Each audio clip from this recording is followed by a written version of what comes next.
भगवान जी को भोग लगाते समय तुलसी क्यों डाली जाती है? तुलसी सब भगवान को नहीं, सिर्फ भगवान विष्णु, भगवान राम, कृष्ण और हनुमान जी को चढ़ाया जाता है।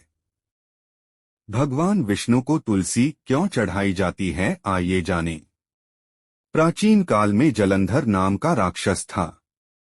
उसने सारे धरती पर उत्पात मचा रखा था। राक्षस की वीरता का राज था उसकी पत्नी वृंदा का पतिव्रत धर्म। कहा जाता है कि उसी के प्रभाव से वह हमेशा विजय होता था।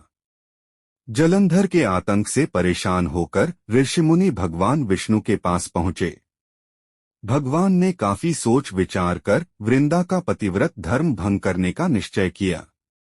उन्होंने योगमाया से एक मृत शरीर वृंदा के घर के बाहर फिकवा दिया। माया का पर्दा होने से वृंदा को अपने पति का शव दिखाई दिया।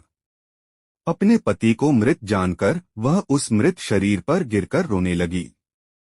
उसी समय एक साधु उसके पास आए और कहने लगे, बेटी इतनी दुखी मत हो, मैं इस शरीर में जान डाल देता हूँ।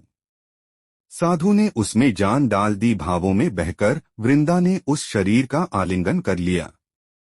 उधर उसका पति जलंधर, जो देवताओं से युद्ध कर रहा था, वृंदा का सतीत्व नष्ट होते ही मारा गया। बाद में वृंदा को पता चला कि यह तो भगवान का छल है।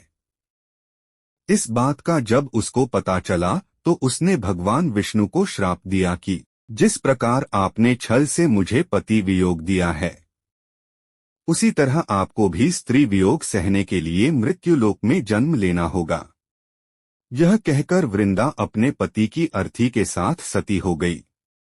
इस घटना के बाद त्रेतायुग में भगवान विष्णु ने भगवान राम के रूप में अवतार लिया और सीता के वियोग में कुछ दिनों तक रहना पड़ा। यह भी कहा जाता है कि वृंदा ने विष्णु जी को यह श्राप दिया था कि तुमने मेरा सतीत्व भंग किया है, अत तुम पत्थर के बनोगे, और वही श्री हरि का शालिग्राम रूप है। इसके बाद वृंदा अपने पति के साथ सती हुई।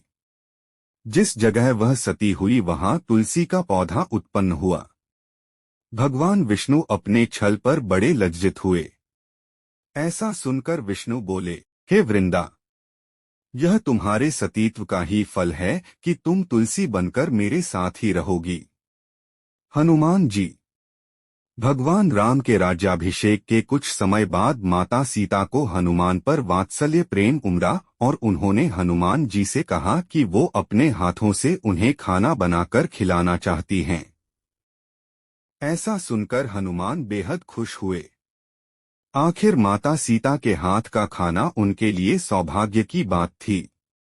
माता सीता ने हनुमान के लिए बहुत सारे व्यंजन बनाए और हनुमान को खाना अपने हाथों से खाना परोसा। थाली में जो भी कुछ परोसा जाता वो झट से हनुमान जी के मुंह में चला जाता। हनुमान जी की भूख मिट ही नहीं रही थी। यह देख सीता माँ को चिंता सताने लगी। उनकी रसोई का खाना खत्म होने को था।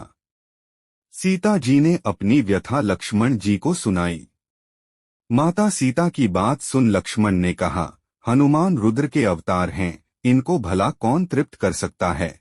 तब लक्ष्मण जी ने तुलसी के पत्ते पर चंदन से राम लिख दिया और उसे हनुमान जी के भोजन पात्र में डाल दिया।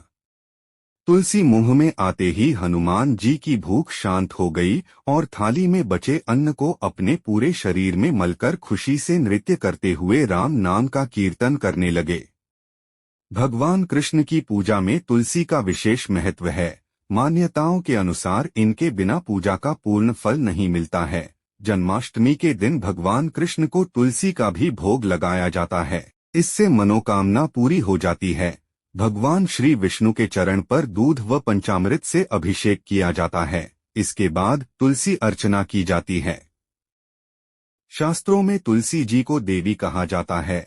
भगवान विष्णु को ये अत्यंत प्रिय हैं। तुलसी जी का विवाह शालिग्राम से हुआ था। इसलिए कहा जाता है कि जो तुलसी जी की भक्ति करता है उसको भगवान की कृपा मिलती है। तुलसी का जिक्र धर्म ग्रंथों में भी मिलता है। स्कंद पुराण के अनुसार जिस घर में तुलसी का पौधा होता है और हर दिन उसकी पूजा होती है तो ऐसे घर में यमदूत प्रवेश नहीं करते।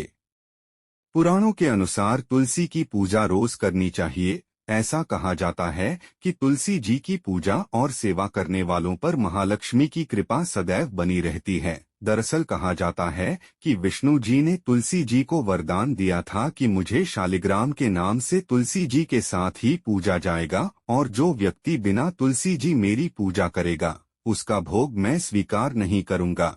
तब से तुलसी जी की पूजा सभी करने लगे और तुलसी जी का विवाह शालिग्राम जी के साथ कार्तिक मास में किया जाता है।